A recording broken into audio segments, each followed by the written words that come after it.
All right, we are streaming. Oh, and there we go. We're back into it. Okay, so we're streaming, so which means this should say that we are live now. If this says we are live, then I did everything that I needed to do,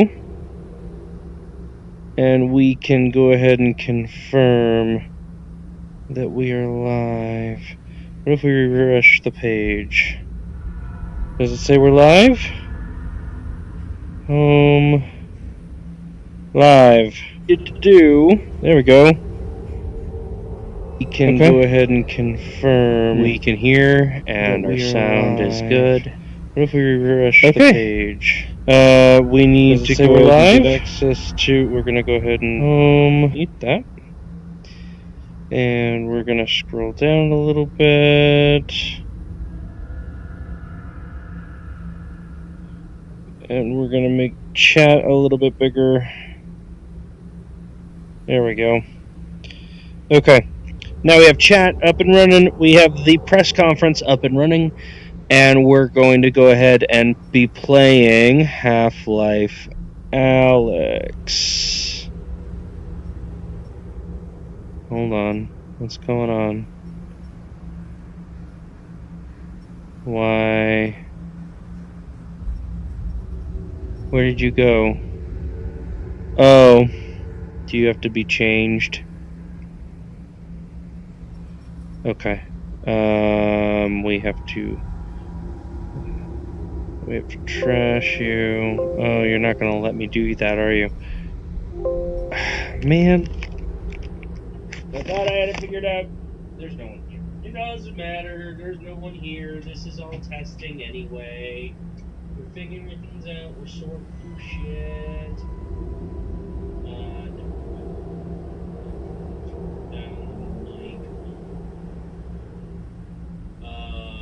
Okay. And there we go.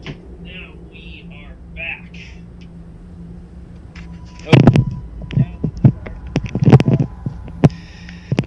And we can start reacting to the presidential press conference that the president just had related to his debate and everything along those lines. So we're going to go ahead and start recording. Woo! That one view is me. Look at me go. There's no one here. That's okay. We're going to go ahead and start recording. Ladies and gentlemen, my name is Legion, and we are working on educating ourselves today. We're listening to the Joe Biden press conference, and we are seeing exactly what it is that he has to say for himself related to everything going on in the world right now. And depending on what he wants to focus on, is where we're really going to be. Okay? So, that I don't know if is catching. Hold on. I don't know if that's catching anything. If I play this, is that going to play? Yes, it is. That's okay. We can sort this through while we're listening to the press conference.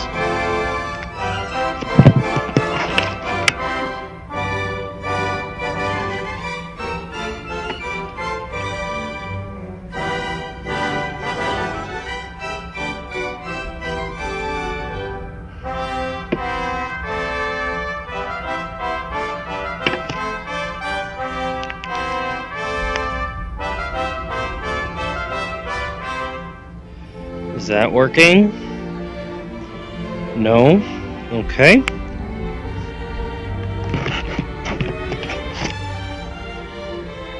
Let's try again here.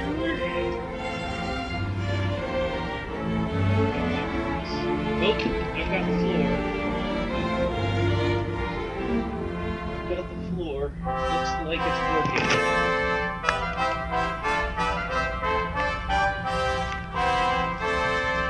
There we go. We are good. Okay. you down here, and you are good. Okay, we're recording, and this will probably be edited out, but that's okay, because the president is not currently on. Oh, you guys can't see it, but I can. That's okay. You guys have it up in the top left. Okay. So every time you guys see me go to the top bottom right, I'm looking at the press conference. Just so you guys know. Alright, we're playing some Half-Life Alyx because... Distinguished guests, let's the go ahead President and of the United States, to what Joe is Biden. going on. Hey, buddy. Thank you. Please be seated. Well, good evening. We just concluded this year's NATO summit, and the consensus among the members was it was a great success.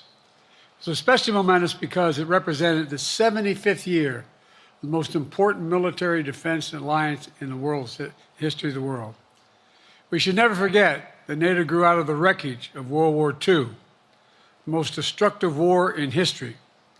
The idea was to create an alliance of free and democratic nations that would commit themselves to a compact of collective defense. Standing together, they knew we'd all be safer. An attack on one would be treated as an attack on all. And it's worked because a would-be aggressor knows they attack one of us, they'll be attacked by all of us. Prices fell last month. Oh no! Core inflation is the lowest it's been in 3 years.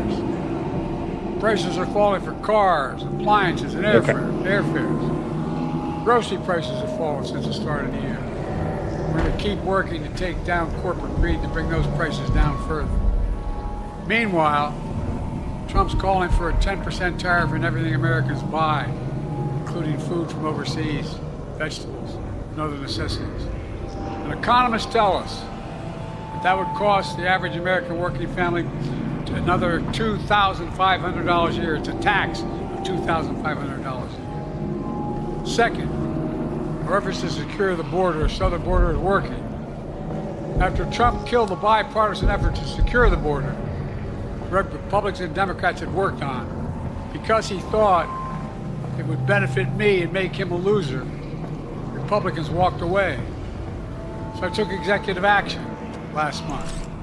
As a consequence, working with Mexico, border encounters have gone down over 50%. The current level is lower today than when Trump left office. Third, for months, the United States has been working to secure a ceasefire in Gaza, to bring the hostages home, to create a path for peace and stability in the Middle East. 6 weeks ago, I laid out a detailed plan in writing. It was endorsed by the UN Security Council, the G7. That framework is now agreed on by both Israel and Hamas. So I sent my team to the region to hammer out the details. Oh boy. These are difficult, complex issues. There's still gaps to close. We're making progress. The trend is positive. And I'm determined to get this deal done and bring an end to this war, which should end now. Let me conclude where I began. We're the United States of America. We are the indispensable nation. Our leadership matters. Our partnerships matter. This moment matters. We must rise to meet it. With that, I'll take your questions. I've been given a list of people to call on here. Reuters, Jeff Mason.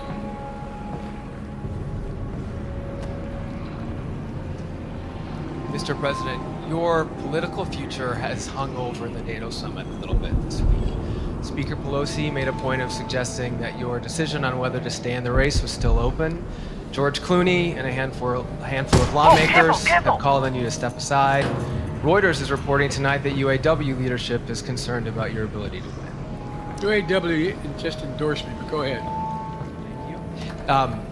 My question for you is, how are you incorporating these developments into your decision to stay? And separately, what concerns do you have about Vice President Harris's ability to beat Donald Trump if she were at the top of the ticket? Look, I wouldn't have picked vice president. Dang it. Alex? I'm not qualified for Alex, you president. still there? So let's start there. Number one. The fact is that the consideration is that I think I'm the most qualified person to run for president. I beat him once, and I will beat him again. Secondly, the idea, I served in the Senate a long time. The idea that senators and congressmen running for office worry about the ticket is not unusual. And I might add, there are at least 5 presidents running or incumbent presidents who had lower numbers than I have now, later in the campaign. So there's a long way to go in this campaign. And so I'm just going to keep moving. And because, look, I got more work to do. We've got more work to finish. There's so much, we've made so much progress. Think about it. Think about where we are economically relative to the rest of the world. Name me a world leader who wouldn't want to trade places with our economy. We've created over 800,000 manufacturing jobs, 1.5 million jobs. I mean, so things are moving. We got more to go. Working class people still need help. Corporate greed is still at large. Their prices, the corporate profits have doubled since the pandemic. They're coming down, and so I'm optimistic about where things are going. Danny Kemp, AFP. Thanks. Thank you, Mr. President. I wanted to ask you about you mixed up Presidents Zelensky and Putin earlier today. And you now have sort of your key allies, including the British Prime Minister, the President of France, the German Chancellor having to step in and make excuses for you on that. Officials here are saying off the record that your decline has become noticeable. Hasn't this now, frankly, become damaging for America's standing in the world? Thank you. Did you see any damage to our standing in my leading this conference? Have you seen a more successful conference? What do you think? And the Putin piece, I was talking about Putin, and I said, and now, at the very end, I said, Putin. I said, no, I'm sorry, Zelensky. And then I added 5 other names. Look, guys, the idea anybody suggests that we haven't had an incredibly successful conference.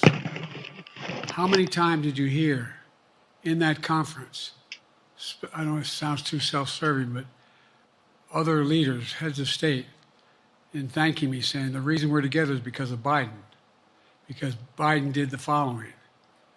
Look, folks, this is, well, anyway, I thought it was the most successful conference I've attended in a long time, and find me a world leader who didn't think it was. Next one, Nancy Cordes, CBS. Thank you, Mr. President. You mentioned other instances in history where presidents have faced a challenge, but what makes this moment in history so unique is that it is not your enemies who are calling on you to reconsider your decision to stay in the race. It's your friends, supporters, people who think you've done a great job over the past 4 years. Have you spent time thinking about what it would mean for your legacy, which you've worked decades to build, if you stay in the race, despite the concerns that voters say they have, and you lose to someone who you yourself have argued is unfit to return to the Oval Office? Well, look, I'm not in this for my legacy. I'm in this to complete the job I started. As you recall, understandably, many of you and many economists thought my initial initiatives that I put forward, can't do that, it's going to cause inflation, things are going to skyrocket, the debt's going to go up. What are you hearing now from mainstream economists? 16 economic Nobel laureates said I've done a hell of a job. That under my plan so far and what's going to happen in the future if I'm reelected, that things are going to get much better. Our economy is growing. I was determined when I got elected to stop the trickle-down economic theory, that if the wealthy did very well, everybody else would do well. My dad was a well-read, decent guy I don't remember much trickling down on his kitchen table. Middle-class people and working-class people need help. And so what happened is I decided to implement, was able to implement as president, what I believed when I was a senator. And that is that the way to build this economy is from the middle out and the bottom up. That way we grow the economy. And the wealthy still do very well. They do fine. And guess what? Find me an economist, a mainstream economist who said we haven't done well.